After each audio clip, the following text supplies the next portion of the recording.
പ്രതിസന്ധികളുടെ നീർച്ചുഴിയിൽപ്പെട്ട് നട്ടം തിരിയുന്നവനാണോ നീ? പാപഭാരത്താൽ നിന്റെ മനസ്സ് തളർന്നിരിക്കുകയാണോ?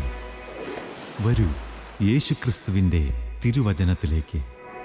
ക്രൂശിക്കപ്പെട്ട ക്രിസ്തുവിനെ മാത്രം പ്രസംഗിക്കുന്ന ക്രിസ്ത്യൻ റിവൈവൽ ഫെലോഷിപ്പിൻ്റെ രാജ്യാന്തര സുവിശേഷ മഹായോഗം ഡിസംബർ 27 മുതൽ 31 വരെ കോലഞ്ചേരി ഞാറ്റുംകാലായിൽ ഹിൽ ടോപ്പിൽ വച്ച് നടത്തപ്പെടുമ്പോൾ പ്രത്യാശ നൽകുന്ന ക്രിസ്തുവിൻ്റെ അദൃശ്യകരങ്ങൾ നിന്നെ സ്പർശിക്കട്ടെ. വീണുപോയാൽ നിങ്ങൾ എഴുന്നേൽപ്പിക്കുന്ന കരം.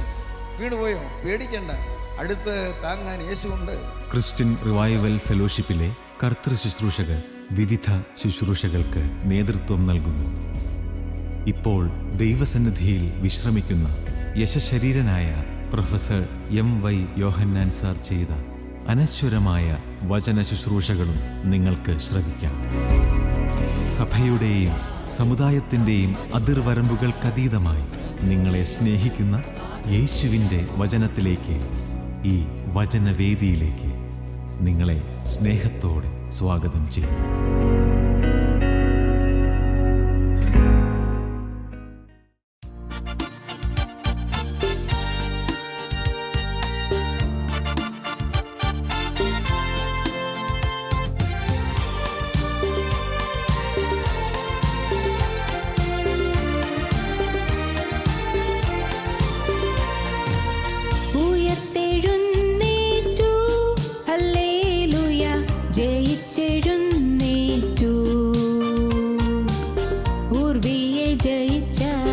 ക്രിസ്തുനാഥനൻ സ്വന്തമായി തീർന്നു. പൂർവിയെ ജയിച്ച ക്രിസ്തുനാഥനൻ സ്വന്തമായി തീർന്നു. ഉയർത്തെഴുന്നേറ്റു.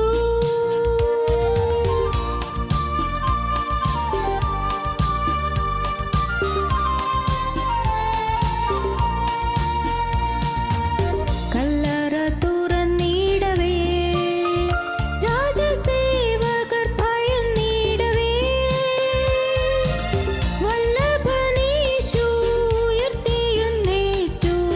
നിത്യമാം ജീവനെ നൽകിടുവാൻ വല്ലഭനീശു ഉയർത്തെഴുന്നേറ്റു. നിത്യമാം ജീവനെ നൽകിടുവാൻ ഉയർത്തെഴുന്നേറ്റു. ഹല്ലേലൂയ, ജയിച്ചെഴുന്നേറ്റു. പൂർവിയെ ജയിച്ച ക്രിസ്തുനാഥനൻ സ്വന്തമായി തീർന്നു. ഉയർത്തെഴുന്നേറ്റു.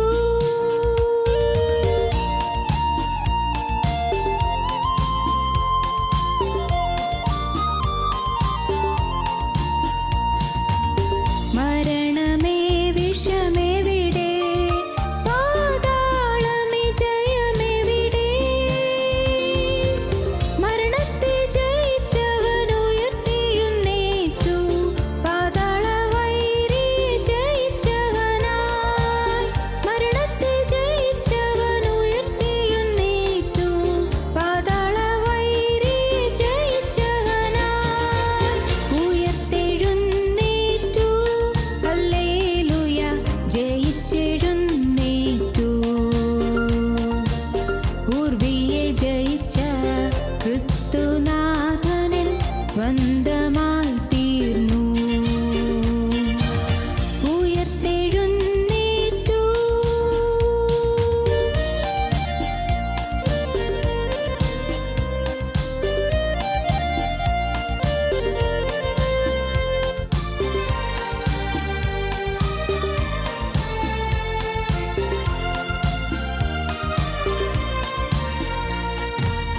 മരിച്ചവരുടെ ഇടയിൽ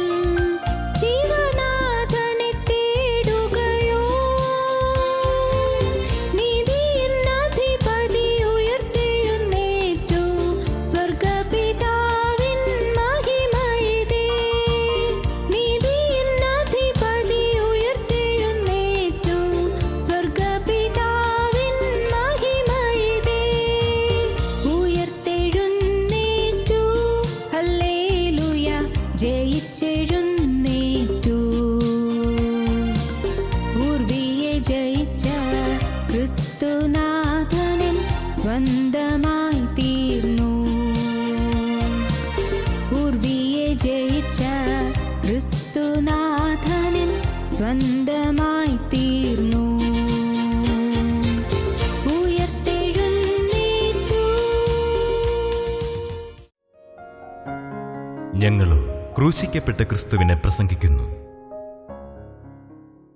ദൈവ തിരുനാമത്തിൻ്റെ മഹത്വം ഉണ്ടാകട്ടെ.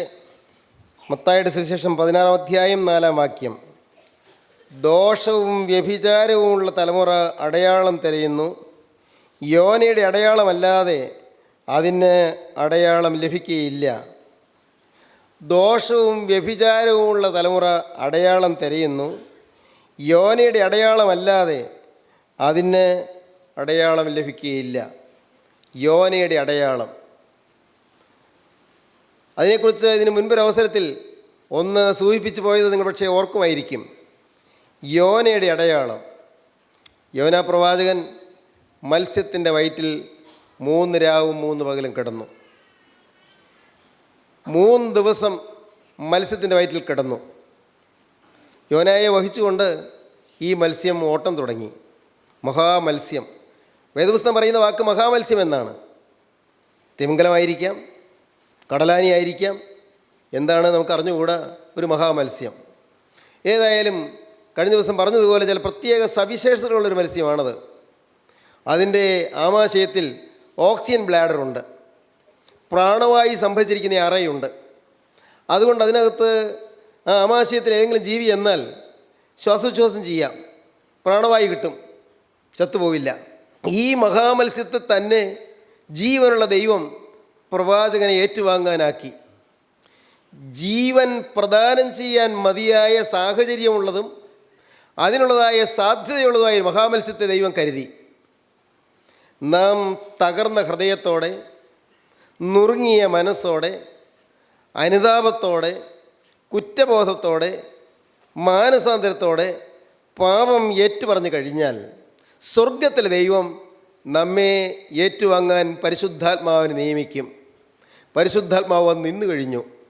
ഈ മഹാമത്സ്യം എത്ര നേരമായി ആ മെഡിറ്ററേനിയൻ കടലിൻ്റെ ആഴത്തിൽ നിൽക്കുന്നത്? വായു വിളർന്ന് നിൽക്കുകയാണ്. പ്രവാചകൻ ഈ ദൈവപുരുഷൻ വരുന്നത് കാത്ത്, അനുദപിക്കുന്നൊരു പാപി വരുന്നത് കാത്ത് ഈ മഹാമത്സ്യം വായു വിളർന്ന് നിൽക്കുന്നു.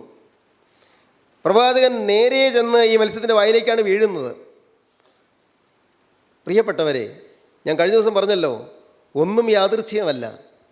ഈ മഹാമത്സ്യം വായ പിളർന്ന് നിന്നിടത്തേക്ക് ആ കപ്പൽ പോയ ചാലിൽ കപ്പൽ നീങ്ങുന്നതിനൊത്ത് ഈ മഹാമത്സ്യം താഴെ ആഴിയുടെ അഗാധതയിലൂടെ നീങ്ങുന്നു.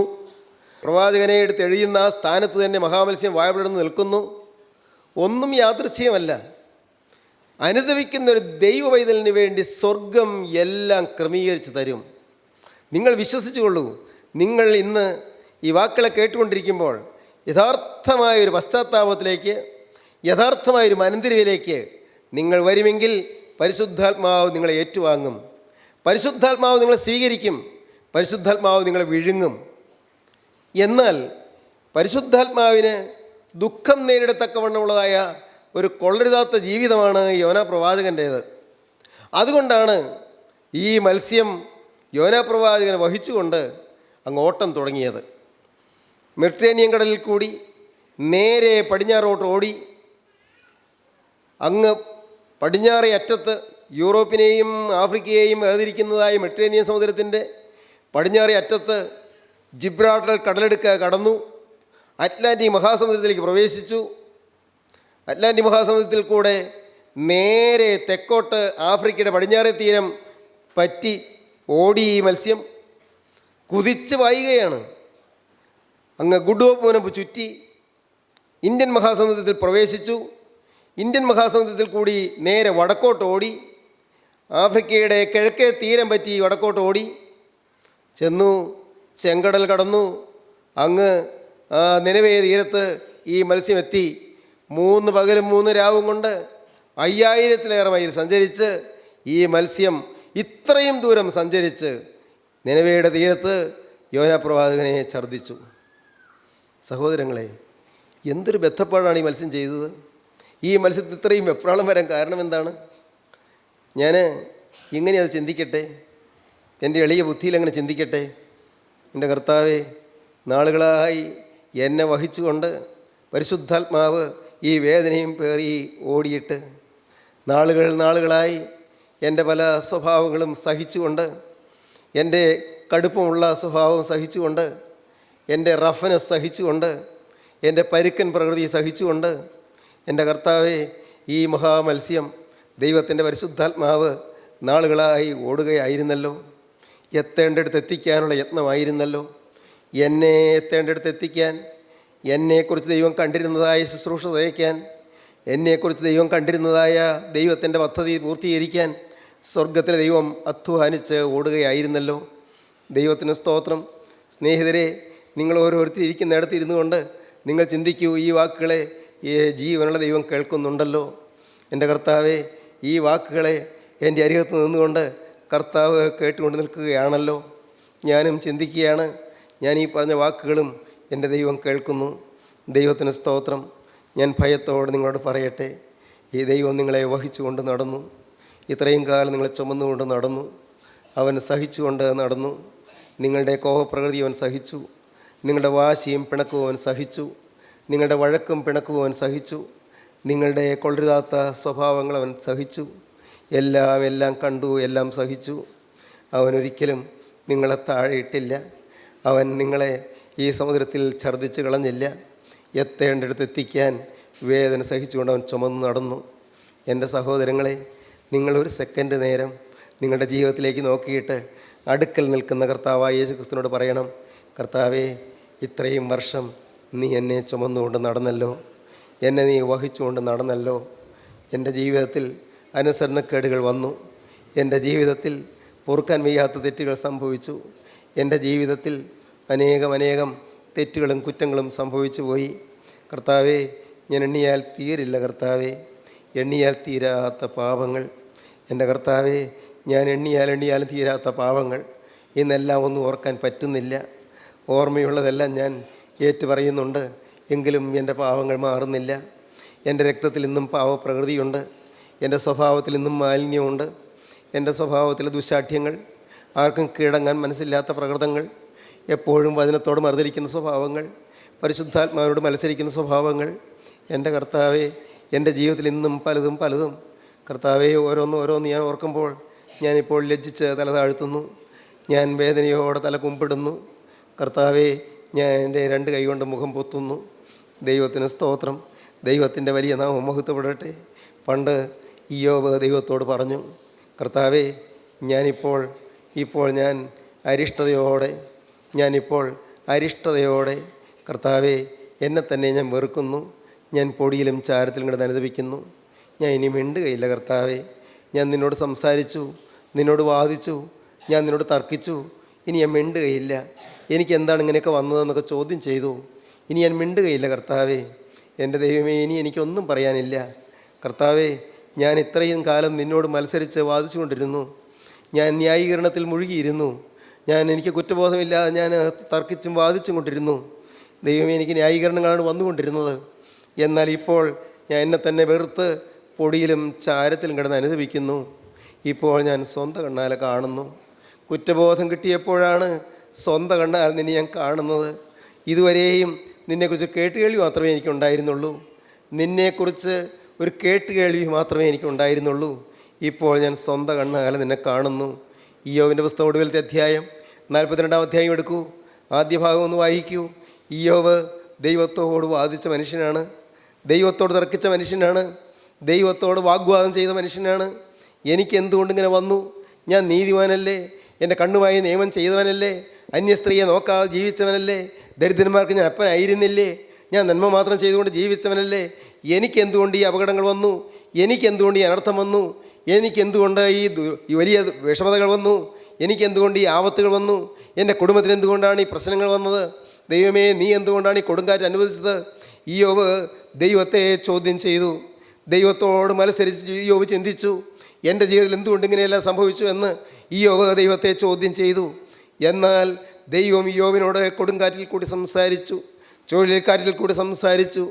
ദൈവം സ്വർഗീയ ശബ്ദത്താൽ ഇയ്യോബിനോട് ഇടപെട്ടു. ദൈവത്തിന് സ്തോത്രം. ഇയ്യോബിൻ്റെ പുസ്തകം ഒടുവിലത്തെ അധ്യായങ്ങൾ വായിക്കുമ്പോൾ യഹോവ ചുഴലിക്കാറ്റിൽ ഇയ്യോബിനോട് പറഞ്ഞത് എന്തെന്നാൽ ഇന്ന് നമുക്ക് കാണാം. ചുഴലിക്കാറ്റിൽ ദൈവം സംസാരിച്ചു. ദൈവജനമേ, ഇന്ന് ഈ സമയത്ത് ദൈവത്തിൻ്റെ സ്നേഹം നിങ്ങളോട് വചനത്തിൻ്റെ ചുഴലിക്കാറ്റിൽ സംസാരിക്കുകയാണ്. നിങ്ങളെല്ലാം വിനയപ്പെട്ടുള്ളൂ. എന്താണ് യോബ് വിനയപ്പെട്ടത്? വായിക്കാം. 42-ാം അധ്യായം 1-ാം വാക്യം മുതൽ. അതിനെ യോബ് യഹോവയോട് ഉത്തരം പറഞ്ഞത്, യോബ് യഹോവയോട് ഉത്തരം പറഞ്ഞത്, നിനക്ക് സകലവും കഴിയുമെന്നും നിനക്ക് സകലവും കഴിയുമെന്നും നിന്റെ ഉദ്ദേശമൊന്നും അസാധ്യമല്ലെന്നും ഞാൻ അറിയുന്നു. നിന്റെ ഉദ്ദേശമൊന്നും അസാധ്യമല്ലെന്നും ഞാൻ അറിയുന്നു. അറിവ് കൂടാതെ ആലോചനയെ മറിച്ചു കളയുന്ന ഒരുവനാര്? അങ്ങനെ എനിക്ക് അറിഞ്ഞുകൂടാതെ വണ്ണം അത്ഭുതമേറിയത് ഞാൻ തിരിച്ചറിയാതെ പറഞ്ഞുപോയി. കർത്താവേ, എനിക്ക് അറിഞ്ഞുകൂടാതെ അത്ഭുതകരമായത് ഞാൻ തിരിച്ചറിവില്ലാതെ പറഞ്ഞുപോയി. കേൾക്കണമേ, ഞാൻ സംസാരിക്കും. ഞാൻ നിന്നോട് ചോദിക്കും, എന്നെ ഗ്രഹിപ്പിക്കണമേ. ഞാൻ നിന്നെക്കുറിച്ച് ഒരു കേൾവി മാത്രമേ കേട്ടിരുന്നുള്ളൂ. കർത്താവേ, ഞാൻ നിന്നെക്കുറിച്ച് ഒരു കേൾവി മാത്രമേ കേട്ടിരുന്നുള്ളൂ. ഇപ്പോഴോ എൻ്റെ കണ്ണാൽ നിന്നെ കാണുന്നു. ഇപ്പോഴോ ഞാൻ എൻ്റെ സ്വന്തം കണ്ണാൽ നിന്നെ കാണുന്നു. എൻ്റെ ദൈവമേ, ഈ ആപത്തെല്ലാം വന്നത് നന്നായി. എനിക്ക് നിന്നെ നേരിട്ട് കാണാൻ പറ്റിയല്ലോ. ഈ വലിയ ദുഷ്കൃതങ്ങൾ സംഭവിച്ചത് നന്നായി. എനിക്ക് നിന്നെ നേരിട്ട് കാണാൻ പറ്റിയല്ലോ. ഈ വലിയ ദുരന്തങ്ങൾ എൻ്റെ കുടുംബത്തിൽ വന്നത് നന്നായി. എനിക്ക് നിന്നെ നേരിട്ട് കാണാനിടയായല്ലോ. എനിക്ക് കുറ്റബോധം കിട്ടിയല്ലോ. മുമ്പേ ഞാൻ നിന്നെക്കുറിച്ച് ഒരു കേട്ടുകേൾവി മാത്രമേ ഉണ്ടായിരുന്നുള്ളൂ. ഇപ്പോഴോ ഞാൻ എൻ്റെ സ്വന്തം കണ്ണാൽ നിന്നെ കാണുന്നു. ആകയാൽ ഞാൻ എന്നെ തന്നെ വെറുത്ത് പൊടിയിലും ചാരത്തിലും കിടന്ന് അനുതപിക്കുന്നു. ഞാൻ എന്നെ തന്നെ വെറുത്ത് പൊടിയിലും ചാരത്തിലും കിടന്ന് അനുതപിക്കുന്നു. എൻ്റെ സ്നേഹിതരെ, നിങ്ങൾക്ക് സത്യമായും ദൈവത്തിൻ്റെ തിരുസന്നിധിയിൽ വരുമ്പോൾ നിങ്ങൾക്ക് അനുതാപം വരും. നിങ്ങൾക്ക് അനുതപിച്ച് പൊടിയിലും ചാരത്തിലും കിടന്ന് അനുതപിക്കുന്നു പറയത്തക്കവണ്ണമുള്ളതായ അരിഷ്ടത നിങ്ങൾക്ക് ലഭിക്കും. അത് ഇപ്പോൾ നിങ്ങൾക്ക് ലഭിച്ചാൽ ഭാഗ്യമാണ്. ഞാൻ ആദ്യം പറഞ്ഞ ഒന്നുകൂടെ പറയട്ടെ. നിങ്ങളുടെ അരികത്ത് യേശു ക്രിസ്തു നിൽക്കുന്നത് നിങ്ങൾ ഇപ്പോൾ ധ്യാനിക്കണം. കർത്താവ് നിങ്ങളോട്, അവൻ ഹൃദ്യമായി നിങ്ങളോട് സംസാരിക്കും. നിങ്ങൾ ധ്യാനിക്കണം. കർത്താവ് നിങ്ങളുടെ ജീവിതത്തിൽ നിങ്ങളുടെ തെറ്റുകൾ ചൂണ്ടിക്കാണിച്ചു തരുന്നു എന്ന് നിങ്ങൾ ധ്യാനിക്കണം. മകനെ, ഇത്രയും കാലം ഞാൻ നിന്നെ വഹിച്ചു. മകളെ, ഇത്രയും കാലം ഞാൻ നിന്നെ ചുമന്നു. ദൈവത്തിന് സ്തോത്രം. ആ മഹാമത്സ്യം ദൈവപുരുഷനെ വഹിച്ചുകൊണ്ട് 5000 മൈല് 3 ദിവസം കൊണ്ട് സഞ്ചരിച്ച് തീർത്തു. ഓടി, കലശലായ വേഗതയോടെ ഓടി, വളരെ ദ്രുതഗതിയിൽ ഓടി 5000 മൈൽ സഞ്ചരിച്ച് തീർത്തു. ദൈവത്തിന് സ്തോത്രം. എന്തിന്? എത്തേണ്ടടുത്ത് എത്തിക്കാൻ. എനിക്ക് ഇന്ന് നിങ്ങളോട് ഊന്നി പറയാനൊരു കാര്യമേ ഉള്ളൂ. നിങ്ങളെത്തേണ്ടടുത്ത് എത്തിക്കാൻ സ്വർഗത്തിലെ ദൈവം ആവലോടെ നിൽക്കുകയാണ്. എത്തേണ്ടടുത്ത് നിങ്ങൾ എത്തണമെന്ന് ദൈവത്തിന് ആഗ്രഹമാണ്. നിങ്ങൾക്ക് വേണ്ടി ഒരുക്കിയിരിക്കുന്നിടത്ത് നിങ്ങൾ എത്തിക്കാൻ ദൈവം പരിശ്രമിക്കുകയാണ്. നിങ്ങളാരും നഷ്ടപ്പെട്ടു പോകാൻ ദൈവം ആഗ്രഹിക്കുന്നില്ല. കഷ്ടപ്പാടുകൾ നിങ്ങൾക്ക് വന്നു, പ്രതിസന്ധികൾ നിങ്ങളുടെ ജീവിതത്തിൽ വന്നു, പ്രശ്നങ്ങൾ നിങ്ങളുടെ ജീവിതത്തിൽ തെറുത്തു വന്നു, അത്യന്തം പ്രയാസകരമായ ദുർഘടങ്ങളിലൂടെ നിങ്ങൾ കടക്കേണ്ടി വന്നു, ചില രോഗങ്ങൾ നിങ്ങൾക്ക് വന്നു. നിങ്ങളുടെ ഹൃദയമെന്ന് ഉരുകുകയാണ്, ജീവിതമാകെ തിളച്ച് മറിയുകയാണ്, കുടുംബമാകെ കലങ്ങിയിരിക്കുകയാണ്. പല പ്രശ്നങ്ങളാൽ നിങ്ങൾ ആവലാതി കൊണ്ട് വിഷമിക്കുകയാണ്. ഒരു ചുവട് മുന്നോട്ട് വയ്ക്കാൻ വയ്യാതെ നിങ്ങൾ സങ്കടപ്പെട്ട് കഴിയുകയാണ്. പ്രിയപ്പെട്ടവരെ, നിങ്ങൾ പറയട്ടെ, ഇതെല്ലാം നന്മയ്ക്കാക്കി മാറ്റി നിങ്ങൾക്കൊരു സത്യ അനുതാപം തരാൻ സ്വർഗത്തിലെ ദൈവം അധ്വാനിക്കുകയാണ് എന്ന് നിങ്ങൾ അറിഞ്ഞുകൊള്ളുക. എത്തേണ്ടടുത്ത് നിങ്ങൾ എത്തിക്കണം. നിങ്ങൾക്ക് അനുതാപം കിട്ടിയിട്ട് വേണം എത്തേണ്ടടുത്ത് നിങ്ങൾ എത്തിക്കാൻ. ഈ വലിയ ഭാരം വഹിച്ചുകൊണ്ട്, ഈ വലിയ ചുമട് ചുമന്നുകൊണ്ട് രക്ഷകനിതാ നിങ്ങളെ പേറിക്കൊണ്ട് ഓടുകയാണ്. ദൈവത്തിന് സ്തോത്രം. ദൈവത്തിൻ്റെ വലിയ നാമം മഹത്വപ്പെടട്ടെ.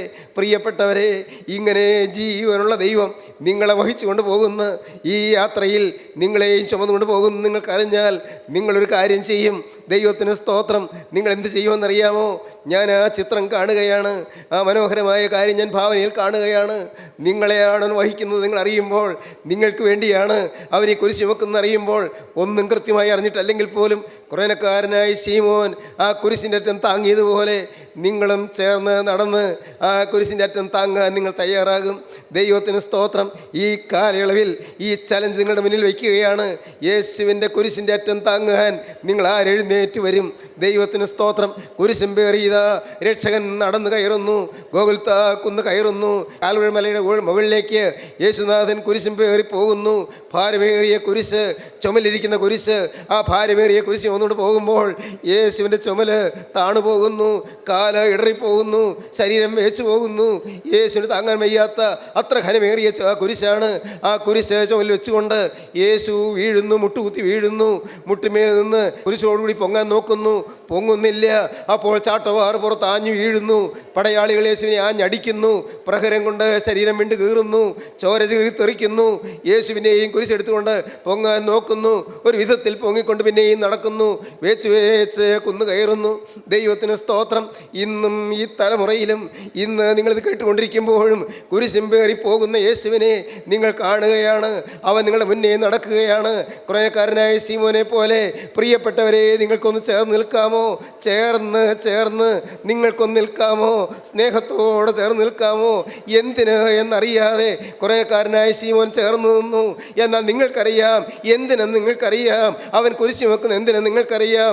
നൂറ്റാണ്ടുകൾക്ക് മുമ്പ് ആഫ്രിക്കയുടെ വടക്കേ തീരത്തുള്ള കുറേന എന്ന കുഗ്രാമത്തിലെ ആ സാധുവായ കൃഷിവലനായ മനുഷ്യന് അവൻ അറിഞ്ഞുകൂടായിരുന്നു എന്തിനാണ് ക്രിസ്തു ക്രൂശ് വഹിക്കുന്നതെന്ന്.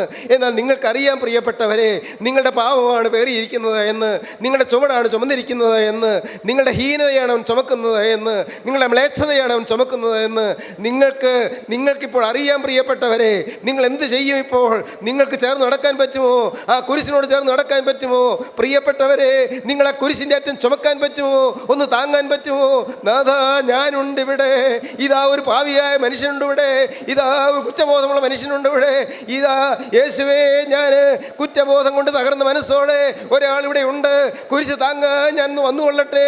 ഈ പരിപാവനമായ കുരിശ് എൻ്റെ അഴുക്കാ നരം കൊണ്ട് ഒന്ന് താങ്ങിക്കൊള്ളട്ടെ കർത്താവേ. അതിന് നീ എന്നെ അനുവദിക്കുമോ? നിങ്ങൾ ചേർന്ന് നടക്കൂ പ്രിയപ്പെട്ടവരെ. കുരിശിനെ നിങ്ങൾ താങ്ങാൻ വരൂ. നിങ്ങൾ ആ കുരിശിനെ താങ്ങിക്കൊണ്ട് അവനോട് വാക്ക് പറയൂ. യേശുവേ, ഞാനിതാ വരുന്നു, എന്നെ സ്വീകരിക്കണമേ. യേശുവേ, ഞാനിതാ വരുന്നു, എന്നെ കൈക്കൊള്ളണമേ. യേശുവേ, ഞാനിതാ നിന്റെ സന്നിധിയിലേക്ക് വരുന്നു. കുരിശിൻ്റെ അറ്റം താങ്ങാൻ, എന്നാൽ ആവത് ചെയ്യുവാൻ ഞാനിതാ വരുന്നു. യേശുവേ, എന്നോട് നീ മനസ്സലിയണമേ. യേശു ഒരു ചെറുപുഞ്ചിരിയോടെ കുറേക്കാരനായ ശീമോനെ നോക്കി. വേദനയുടെ ആ പാരമ്യത്തിലും എൻ്റെ നാഥൻ കുറേനക്കാരനായ ശീമോനെ ഒന്ന് നോക്കി. അങ്ങനെയെല്ലാം ഞാൻ ധ്യാനിക്കും. ദൈവത്തിന് സ്തോത്രം. കുറേനക്കാരനായ ശീമോൻ മതി ആശ്വാസമായി, സ്നേഹമസൃണമായ നോട്ടം. ദൈവമക്കളെ, ഇന്ന് ഇത് കേട്ടുകൊണ്ടിരിക്കുമ്പോൾ നിങ്ങളെ ആ സ്നേഹം നോക്കുന്നുണ്ട് എന്ന് നിങ്ങൾ വിശ്വസിക്കൂ. ഞാൻ വിശ്വസിക്കുന്നു. ആ സ്നേഹമസൃണമായ കണ്ണുകൾ, നിറകണ്ണുകളാൽ അവൻ എന്നെ നോക്കുന്നു എന്ന് ഞാൻ വിശ്വസിക്കുന്നു. ദൈവത്തിന് സ്തോത്രം. വാത്സല്യം നിറഞ്ഞ കണ്ണുകൾ, ആ നിറകണ്ണുകൾ നിങ്ങളെ തലോടുന്നു. ആ നോട്ടം കൊണ്ട് നിങ്ങളെ തഴുകുന്നു. ദൈവത്തിന് സ്തോത്രം. ഒരൊറ്റ നോട്ടം മതിയല്ലോ ശീമോൻ പത്രോസിന് മാനസാന്തരം വരാൻ. ഒറ്റയ്ക്കൊരു നോട്ടം മതിയായിരുന്നല്ലോ ശീമോൻ പത്രോസിന് കുറ്റബോധം വരാൻ. കുഞ്ഞേ, നിനക്ക് കുറ്റബോധം വരുന്നുണ്ടോ? മോളെ, നിനക്ക് കുറ്റബോധം വരുന്നുണ്ടോ? യേശു നിന്നെ നോക്കുകയാണ്. ദൈവത്തിന് സ്തോത്രം. ശീമോൻ പത്രോസ് യേശു നോക്കിയപ്പോൾ ആ വാത്സല്യം ഊർന്ന നോട്ടത്തിൽ, ദുഃഖതപ്തമായ നോട്ടത്തിൽ, ദുഃഖം കിനിഞ്ഞുന്ന നോട്ടത്തിൽ ശീമോൻ പത്രോസ് അനുഭവിച്ചു. അവന് തെറ്റുപറ്റിയെന്ന് ബോധ്യമായി. ദൈവത്തിന് സ്തോത്രം. ഇന്ന് ഇത് കേട്ടുകൊണ്ടിരിക്കുമ്പോൾ നിങ്ങളും യേശുവിനെ നിങ്ങളൊന്ന് കാണുവീൻ. യേശുവിൻ്റെ നോട്ടം നിങ്ങളൊന്ന് കാണുവീൻ. നിങ്ങളുടെ അരികത്ത് നിന്നുകൊണ്ട് നിങ്ങളുടെ ഹൃദയത്തിലേക്ക് ചുഴിഞ്ഞിറങ്ങുന്ന നോട്ടത്താൽ നിങ്ങളെ വീക്ഷിച്ചുകൊണ്ട് നിൽക്കുന്ന രക്ഷകനെ നിങ്ങളൊന്ന് കാണുവീൻ. അവനോട് നിങ്ങൾ വാക്ക് പറയുവീൻ. കർത്താവേ, ഈ ആയുസ് ഇനി മുതൽ നിനക്കാണ്. യേശുവേ, ഈ ശരീരം ഇനി മുതൽ നിനക്കാണ്. ഈ മനസ്സ് നിനക്കാണ്. ഈ ഹൃദയം നിനക്കാണ്. ഈ പ്രാണൻ നിനക്കാണ്. ഈ ആയുസ് നിനക്കാണ്. എനിക്കുള്ളതെല്ലാം നിൻ്റേതാണ്. എൻ്റേതൊന്നുമില്ല കർത്താവേ. എൻ്റേതായിട്ടുള്ളതെല്ലാം ഞാൻ നിനക്കിതാ അടിയറ വയ്ക്കുകയാണ്. ഞാനിതാ എഴുതി തരികയാണ്. ഞാനിതാ ഏൽപ്പിച്ച് തരികയാണ്. ഞാൻ കൈമാറ്റം ചെയ്യുകയാണ്. ആണിപ്പാടുള്ള കരങ്ങളിലേക്ക് എൻ്റെ ആയുസ് ഇതാ കൈമാറുന്നു. ഇതുവരെ ഞാൻ പിടിച്ചുകൊണ്ടിരുന്ന എൻ്റെ ആയുസ്, ഇതുവരെ എൻ്റേതെന്ന് പറഞ്ഞ് വെച്ചുകൊണ്ടിരുന്ന എൻ്റെ ജീവിതം നിൻ്റെ കൈകളിലേക്ക് ഞാൻ കൈമാറുകയാണ് കർത്താവേ. ഞാനിതാ ഏൽപ്പിച്ച് തരികയാണ്. ഇപ്പോൾ നീ ഏറ്റെടുക്കുമല്ലോ, എന്നെ നീ സ്വീകരിക്കുമല്ലോ, എൻ്റെ മേൽ നിന്റെ കൃപ പകരുമല്ലോ, നിന്റെ തീജ്വാല എൻ്റെ മേൽ ഇറങ്ങുമല്ലോ, നിന്റെ തീക്കട്ട എൻ്റെ മേൽ വാരി എറിയുമല്ലോ, തീ പൊരി എൻ്റെ മേൽ ചിതറി തരിക്കുമല്ലോ. യേശുവേ, സ്വർഗത്തിന് തീയാൽ എന്നെ അഭിഷേകം ചെയ്യണമേ. നിങ്ങൾ പ്രാർത്ഥിക്കൂ. സ്വർഗത്തിൻ്റെ അഗ്നിയാൽ എന്നെ അഭിഷേകം ചെയ്യണമേ. എന്നെ രൂപാന്തരപ്പെടുത്തണമേ. എന്നെ എൻ്റെ കർത്താവിൻ്റെ സ്വഭാവമുള്ളവനാക്കി തീർക്കണമേ. ഹല്ലേലൂയ. ദൈവത്തിന് സ്തോത്രം. നിങ്ങൾക്ക് പ്രാർത്ഥിക്കാൻ പ്രിയപ്പെട്ടവരെ. നിങ്ങൾക്ക് എന്തൊക്കെ പറയാനുണ്ടോ? യേശു അടുത്ത് കിട്ടിയിരിക്കുന്ന സമയമല്ലേ? അടുക്കൽ യേശു വന്നിരിക്കുന്ന സമയമല്ലേ? ഇപ്പോൾ നിങ്ങൾക്ക് പറയാം, കർത്താവേ, ഇപ്പോൾ നീ എൻ്റെ ഈ സമർപ്പണം സ്വീകരിച്ചുകൊണ്ട് എൻ്റെ രോഗമുള്ള ഭാഗത്ത് നിൻ്റെ കൈ ഒന്ന് വെക്കണേ കർത്താവേ. നിൻ്റെ ആ തിരക്തം ഒന്ന് പുരട്ടണേ രോഗമുള്ള ഭാഗത്ത്. ഹല്ലേലൂയ. എൻ്റെ ശരീരത്തിൽ വേദനയുള്ള ഭാഗത്ത്, എൻ്റെ ശരീരത്തിൽ രോഗമുള്ള ഭാഗത്ത് നിന്റെ കൈയൊന്ന് വെക്കണമേ. നീ എൻ്റെ അടുത്ത് കിട്ടിയിരിക്കുന്ന സമയം ഞാൻ നഷ്ടപ്പെടുത്തുന്നില്ല കർത്താവേ. അടുക്കൽ കിട്ടിയിരിക്കുന്ന സമയം നഷ്ടപ്പെടുത്താതെ ഞാൻ നിന്നോട് യാചിക്കുകയാണ്. എൻ്റെ കോപമുള്ള മനസ്സിൽ നിന്റെ തിരുരക്തം പുരണ്ട ആ കരമൊന്ന് വെക്കണമേ കർത്താവേ. എൻ്റെ ജീവിതത്തിൽ ദൈവമേ വാശിയും വഴക്കും പിണക്കവും അശുദ്ധിയും അഹങ്കാരവുമുള്ള എൻ്റെ ഹൃദയത്തിൽ നിന്റെ കൈയൊന്ന് തൊടണമേ കർത്താവേ. തിരുരക്തം തൊടുവിക്കണമേ കർത്താവേ. എൻ്റെ ദുസ്വഭാവങ്ങൾ മാറ്റണമേ. യേശുവിൻ്റെ സ്വഭാവം തരണമേ. യേശുവിൻ്റെ ഹൃദയം തരണമേ. യേശുവിൻ്റെ മനസ്സ് തരണമേ. യേശുവിൻ്റെ മനോഭാവം തരണമേ. യേശുവിൻ്റെ ഭാവം തരണമേ. യേശുവേ, നിന്റെ ഹൃദയത്തിലേക്ക് എഴുന്നള്ളി വരണമേ. എന്നിൽ നീ ജീവിക്കണമേ. എന്നിൽ നീ വാഴണമേ. എന്നിൽ വസിപ്പാനല്ലയോ നീ കുരിശിൽ തന്നെ തന്നത്. ഹല്ലേലൂയ. ദൈവത്തിന് സ്തോത്രം. ദൈവത്തിൻ്റെ വലിയ നാമം മഹത്വപ്പെടട്ടെ. സ്നേഹിതരെ, യോനാ പ്രവാചകനെ വഹിച്ചുകൊണ്ട് ഈ മത്സ്യം ഓടി അവിടെ കൊണ്ടുചെന്ന് അവിടെ ആ നിനവയുടെ തീരത്ത് ശ്രദ്ധിച്ചു. ഓ എൻ്റെ ദൈവമേ, ഉടയമ്പരാൻ പറഞ്ഞ സ്ഥലത്ത് തന്നെ എത്തിച്ചല്ലോ. എന്തൊരതിശയം! ദൈവം വരാൻ കൽപ്പിച്ച സ്ഥലത്ത് തന്നെ ദൈവം യോനായി എത്തിച്ചു. പ്രിയപ്പെട്ടവരെ, നിങ്ങൾ ഓരോരുത്തരെക്കുറിച്ചും കർത്താവിന് വളരെ നിയതമായൊരു സ്കീമുണ്ട്, വളരെ വ്യക്തമായൊരു പദ്ധതിയുണ്ട്. അവിടെ തന്നെ നിങ്ങൾ എത്തിക്കും. ദൈവത്തിന് സ്തോത്രം. നിങ്ങളുടെ ജീവിതം ഗ്യാരൻറ്റീഡാണെന്ന് ഞാൻ പറയാറില്ലേ? എങ്ങനെയാണ് ഗ്യാരൻറ്റീഡ് ആകുന്നത്? എങ്ങനെയാണ് നിങ്ങൾക്ക് ഇത്രയും ഗ്യാരൻറ്റി കിട്ടുന്നത്? കാരണം മറ്റൊന്നുമല്ല, അവൻ്റെ പരിശുദ്ധാത്മാവിൻ്റെ അച്ചാരം നിങ്ങൾക്ക് തന്നിരിക്കുകയാണ്. അച്ചാരം ഈ അഡ്വാൻസ് നിങ്ങൾക്ക് തന്നിരിക്കുക. അഡ്വാൻസായി പരിശുദ്ധാത്മാവിൻ്റെ ഒരു മുദ്ര തന്നിരിക്കുകയാണ്. അഡ്വാൻസ് ആയിട്ടൊരു മുദ്ര. എൻ്റെ കർത്താവിന് സ്തോത്രം. എഫേസ്യ ലേഖനം 1-ാം അധ്യായത്തിൻ്റെ 14-ാം വാക്യത്തിൽ ഇങ്ങനെ പറയും, അഡ്വാൻസാണ്. എൻ്റെ ദൈവത്തിന് സ്തുതി. നിങ്ങൾക്ക് ദൈവത്തിൻ്റെ പരിശുദ്ധാത്മാവിനെ ഇപ്പോൾ അഡ്വാൻസായി തരികയാണ്. നിങ്ങൾ എന്ത് ചെയ്യണം? കർത്താവേ, നിൻ്റെ പരിശുദ്ധാത്മാവിനെ അഡ്വാൻസായി തരുന്നത് കൊണ്ട് ഞാൻ എൻ്റെ കർത്താവേ ഇത് മുഴുവൻ നിനക്കായി ഞാനിതാ തരുന്നു. മുഴുവൻ ഈ ആയുസ്, ഈ ജീവിതം മുഴുവൻ, എൻറ്റയർ ലൈഫ്, ടോട്ടൽ പേഴ്സണാലിറ്റി മുഴുവൻ നിനക്കിതാ ഞാൻ തരുന്നു. ഇനി എൻ്റെ കയ്യിലൊന്നുമില്ല, എല്ലാം നിനക്ക് തന്നിരിക്കുന്നു. ദൈവമക്കളെ, നിങ്ങൾക്ക് എന്ത് തോന്നുന്നു? നിങ്ങൾക്ക് ഏൽപ്പിക്കാൻ തോന്നുന്നുണ്ടോ? കൊടുക്കാൻ കൊള്ളാവുന്ന കരങ്ങളിലേക്ക് കൊടുക്കാമെങ്കിൽ ഭാഗ്യം. ഏറ്റുവാങ്ങാൻ മതിയായവൻ അടുക്കൽ വന്നിട്ടുണ്ട്. വിശ്വസിപ്പാൻ കൊള്ളാകുന്നവനെ ഏൽപ്പിച്ചാൽ നല്ലത്. ദൈവത്തിന് സ്തോത്രം. വിശ്വസിക്കാൻ കൊള്ളാകുന്നവൻ, ഏറ്റുവാങ്ങുന്നവൻ കൈനീട്ടി നിൽക്കുകയാണ്. അവൻ്റെ കരം നീട്ടിയിട്ടുണ്ട്. നിങ്ങൾ ആരെല്ലാം വെച്ച് കൊടുക്കും? അവൻ്റെ കരങ്ങളിലേക്ക് വെച്ച് കൊടുക്കും. ജീവിതം വെച്ച് കൊടുക്കുന്നെങ്കിൽ നിങ്ങൾ ഭാഗ്യവാന്മാർ. നമുക്ക് സമർപ്പിക്കാം, നമുക്ക് പ്രാർത്ഥിക്കാം. ജീവനുള്ള ദൈവമേ, ഈ വാക്കുകൾ എൻ്റെ കർത്താവേ നിൻ്റെ മക്കൾ കേട്ടല്ലോ കർത്താവേ. നിൻ്റെ സാന്നിധ്യം മക്കൾ അറിഞ്ഞല്ലോ കർത്താവേ. എല്ലാവരെയും തലോടണമേ. രോഗങ്ങൾ മാറ്റണമേ. ബാധകൾ നീക്കണമേ. ശാപങ്ങൾ നീക്കണമേ. കെടുതികൾ നീക്കണമേ. എൻ്റെ കർത്താവേ, കുടുംബസമാധാനം അയക്കണമേ.